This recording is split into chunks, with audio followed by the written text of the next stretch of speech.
നമ്മൾ ഈ നോമ്പ് കാലത്ത് ഒരുപാട് ഫുഡിലാണെങ്കിലും കുറെ ട്രെൻഡ് സെറ്റേഴ്സ് ഉണ്ടാവാറുണ്ട്. പലതരം സോഡകള്, പിന്നെ കുൽക്കി സർബത്ത്, അങ്ങനത്തെയുള്ള കുറെ ഐറ്റംസ് ഫുഡില് കുറെ പരീക്ഷണങ്ങൾ നടക്കുന്ന ഒരു സമയം കൂടിയാണ്. അപ്പൊ ഇത്തരത്തിലുള്ള ഈ കുൽക്കി സർബത്ത് അല്ലെങ്കിൽ പിന്നെ ഫുൾജാർ സോഡ, പിന്നെ സുനാമി സോഡ, അങ്ങനെയൊക്കെ പല പേരുകളിലും അതൊക്കെ കുടിക്കുന്ന അതിനോട് എന്താ പറയാ? അതൊക്കെ നമ്മൾ ഇത്രയും നേരം ഫാസ്റ്റിംഗ് കഴിഞ്ഞ് ഈ ഒരു രാത്രി കാലങ്ങളിലായിരിക്കും ഭയങ്കരമായിട്ട് ഇത് കാണുന്നത്. കുറേ കടകളിൽ നമുക്ക് ഇങ്ങനെ കാണാൻ വേണ്ടി പറ്റും. പക്ഷെ ഇങ്ങനെ കുടിക്കുന്നതോടുകൂടി അത് ഭയങ്കര സ്പൈസി ആയിരിക്കും, ഭയങ്കര എരിവൊക്കെ ഉണ്ടാവും. അപ്പോൾ എന്താ വെച്ചാൽ അസിഡിറ്റി വരും. പിന്നെ ഇത് കഴിയുമ്പോഴേക്കും ഭയങ്കരമായിട്ട് ഒരു ഗ്യാസിന്റെ ഇഷ്യൂസ്, നെഞ്ഞെരിച്ചിൽ, അങ്ങനെയുള്ള ഓരോന്നും വരും. ഇതിന്റെ കൂടെ ഉപ്പിലിട്ടതുണ്ടോ?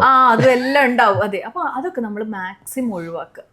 കാരണം ഇത് ഒന്നും കഴിക്കാതെ ഇരുന്ന് ഫാസ്റ്റിങ് ബ്രേക്ക് ചെയ്ത ആ ഒരു സമയത്ത് ഇതൊക്കെ എടുക്കുന്നതോടുകൂടി പിന്നെ നമുക്ക് ഭയങ്കരമായിട്ടുള്ള അസ്വസ്ഥതകളും അസുഖങ്ങളും അങ്ങനെയൊക്കെ ഓരോന്ന് വരും. അപ്പോൾ അതൊക്കെ അങ്ങ് ഒഴിവാക്കുക.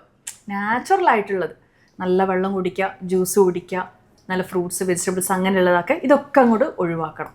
അതാണ് നമ്മൾ പ്രത്യേകിച്ച് ശ്രദ്ധിക്കേണ്ടത്. പക്ഷെ നോമ്പിൻ്റെ സമയത്ത് ഇതൊക്കെ ഭയങ്കരമായിട്ട് കൂടുതലുണ്ടാവും.